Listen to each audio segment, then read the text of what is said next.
انا بقول لك اقسم بالله العظيم، لو ادم وطني ده اي لاعب تاني في الاهلي ما عدا زيزو طبعا مضى معاه، اقسم بالله لكان الاهلي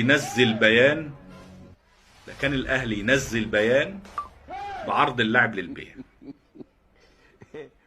بس امام عاشور خط ليه؟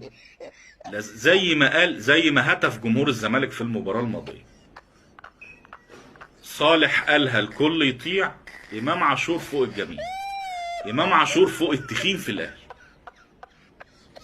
الجديد بقى انه فرقع بالونه جديده، مع ان انا بحترم وليد صلاح الدين جدا يعني، ومشفق عليه الحقيقه في المهمه اللي هو داخل عليها، داخل على اوضه لبس فيها كم من المشاكل، يعني الله يكون في عون وليد صلاح الدين صراحه يعني.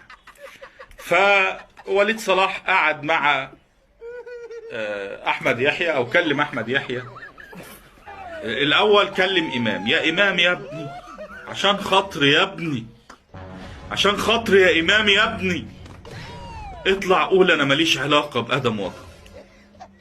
قال له مين ده؟ مين ده اللي يقول؟ قال له تقول يا امام يا حبيبي، تقول ان ماليش علاقه بادم. قال ليه يا